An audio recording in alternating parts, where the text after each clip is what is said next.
সদৌ অসম বয়স ভিত্তিত দবা প্ৰতিযোগিতা অনুষ্ঠিত হ'ব আণ্ডাৰ 17 আণ্ডাৰ 19 হ'ব আমাৰ জুলাই মানে 20 জুলাইৰ পৰা হ'ব আমাৰ senior men open senior men open 20 জুলাইৰ পৰা 24 জুলাইলৈকে সিনিয়ৰ মেন ওপেন আৰু 25 জুলাইৰ পৰা হ'ব ওমেন্স ইভেন্ট আৰু আণ্ডাৰ 13 আৰু আণ্ডাৰ 17 আৰু আণ্ডাৰ 19 এইকেইটা আমাৰ এইকেইটা বিষয় হ'ব আৰু অতিকৈ গুৰুত্বপূৰ্ণ বিষয় আমাৰ যিটো একেবাৰে সামৰণি অনুষ্ঠান যিটো হ'ব এই সামৰণি অনুষ্ঠানত আমাৰ ভাৰতবৰ্ষৰ দবাৰ পিতামহ বিশ্বনাথ আনন্দক আমি যোৱাটোলৈ অনা এটা আমি কি কৈছোঁ পৰিকল্পনা এটা হাতত লৈছোঁ আৰু সেই বিশ্বনাথ আনন্দৰ লগতে আমাৰ সেই মাহতে অনুষ্ঠিত হ'ব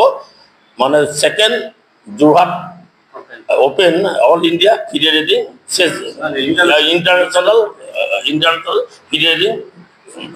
চেছ কম্পিটিশ্যন আমাৰ কি হ'ব অনুষ্ঠিত হ'ব গতিকে এই বৰ্ষৰ যোৱা যিটো কাৰ্যসূচী এই বৰ্ষৰ যোৱা কাৰ্যসূচী আমাৰ আটাইতকৈ আৰু এটা হৈছে ভাল লগা কথা হৈছে যে যোৱা বৰ্ষত যে ভাৰতবৰ্ষই কি কৈছে বিশ্ব অলিম্পিয়াডত ভাৰতবৰ্ষৰ দবা কি হৈছে চেম্পিয়ন হৈছে আৰু তাৰ লগতে আমাৰ এজন ডি কুক আছে তেখেত হৈ গ'ল বিশ্ব চেম্পিয়নৰ চেছৰ কিতাপ দখল কৰিছে আৰু তাৰ লগে লগে তাৰ পিছৰ বছৰতে যোৰহাট জিলা দবা সন্থায়ো সোণালী জয়ন্তী বৰ্ষ পালন কৰিবলৈ আগবাঢ়ি গৈ আছে গতিকে আমাৰ এই সকলোবিলাক কাৰ্যসূচীত আপোনালোকৰ সকলো প্ৰকাৰ দিয়া পৰামৰ্শৰ লগতে যোৰহাটবাসী ৰাইজক তথা সদৌ অসমবাসী ৰাইজক আমাৰ সকলো ক্ষেত্ৰতে দিয়া পৰামৰ্শ সহায় আৰু শুভেচ্ছা যোৰহাট জিলা দবা সন্থাই আন্তৰিকতাৰে কামনা কৰিছে ধন্যবাদ হয় আমাৰ সোণালী জয়ন্তী যিটো আমাৰ ইভেণ্ট যিকেইটা আমি ইভেণ্ট ৰাখিছোঁ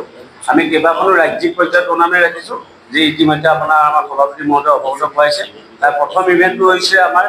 16 মে 17 মে 18 মে এই তিনিদিনীয়া কাৰ্যসূচী লৈ আমাৰ যোৰহাট কৃষি বিশ্ববিদ্যালয়ৰ ইণ্ডোৰ ষ্টেডিয়ামত অনুষ্ঠিত হ'ব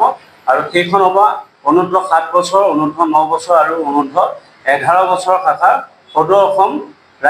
দবা প্ৰতিযোগিতা আৰু এই দবা প্ৰতিযোগিতাৰ পৰাই অসমৰ যিটো দল বাছনি কৰা হ'ব নেশ্যনেল পৰ্যায়ত খেলিবৰ বাবে সেই প্ৰতিযোগিতাখনৰ পৰাই আণ্ডাৰ 7, 9 আৰু 11 এইকেইটা কেটেগৰী ল'ৰা আৰু ছোৱালী এইকেইটা কেটেগৰীত আমাৰ অসম দলটো বাছনি কৰা হ'ব ইয়াৰ পিছতে আমি জুলাই মাহত 20 জুলাইৰ পৰা আমি তাত ভেনুটো ইতিমধ্যে ঠিক কৰা নাই কেইবাটাও জেগাতো আমি ঠিক বিচাৰি আছোঁ এইটো আৰু 10 দিনমানৰ ভিতৰতে আমাৰ ভেনু ঠিক হ'ব কিন্তু 20 জুলাইৰ ভিতৰত 20 জুলাইৰ পৰা আমাৰ 24 জুলাই যিখন আমাৰ ছিনিয়ৰ মেন্স ওপেন এখন ৰেডিং টুৰ্ণামেণ্ট হ'ব অল আছাম ৰেডিং ছিনিয়ৰ মেন্স ইয়াৰ পৰা আমাৰ মুকলি শাখা দলটো যিটো পুৰুষৰ দল বুলি কোৱা হয় সেইটো সদৌ অসম মানে দলটো বাছনি কৰা হ'ব তাৰপিছতে তাৰ এদিন পিছতে 25 তাৰিখৰ পৰা সেই ভেনুতে আমি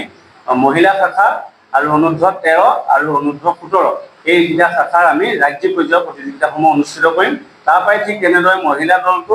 আৰু অনূৰ্ধ্ব 13 আৰু অনূৰ্ধ্ব 17 দলটোৰ ৰাজ্যিক পৰ্যায়ৰ যিটো অসম দল সেইটো বাছনি কৰা হ'ব তাৰপিছত আমাৰ ঠিক যিটো অন্তিম অনুষ্ঠান হ'ব সেইটো হৈছে আন্তঃৰাষ্ট্ৰীয় মানদণ্ডৰ এখন টুৰ্ণামেণ্ট আমি 2020 চনত তাই এখন পাতিছিলোঁ যোৰহাটৰ প্ৰকল্প ইণ্ডোৰ ষ্টেডিয়ামত ঠিক তেনেদৰে আমি এখন আন্তঃৰাষ্ট্ৰীয়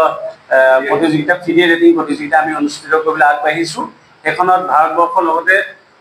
যোৱা বছৰতো আমাৰ কেইবাখনো ওচৰ চুবুৰীয়া দেশৰ পৰা আহিছিলে পাৰ্টিচিপেট অংশগ্ৰহণ কৰিছিলেই এইবছৰ আমি আশা কৰিম আৰু আমি তাৰ বাবে যাৱতীয় প্ৰচেষ্টা হাতত ল'ম ভাৰতৰ লগতে কেইবাখনো মানে দেশৰ পৰা আমি খেলুৱৈ আনি আমাৰ যোৰহাটত অংশগ্ৰহণ কৰাবৰ বাবে আৰু সেইখনতে আমি সামৰণি অনুষ্ঠানটো আমাৰ যিটো সোণালী জয়ন্তী বৰ্ষ সামৰণি অনুষ্ঠানটো অনুষ্ঠিত কৰিম আৰু তাৰ বাবে আমি যিটো বিশ্ব চেম্পিয়ন আমাৰ ভাৰতবৰ্ষৰ প্ৰথম গ্ৰেণ্ড মাষ্টাৰ বিশ্বনাথ আনন্দ তেখেতকো আমি ইয়াৰ বাবে যোৰহাটলৈ আনিবৰ বাবে আমি যাৱতীয় প্ৰচেষ্টা ইতিমধ্যে হাতত লৈছোঁ ৰিপৰ্টাৰ লাইভ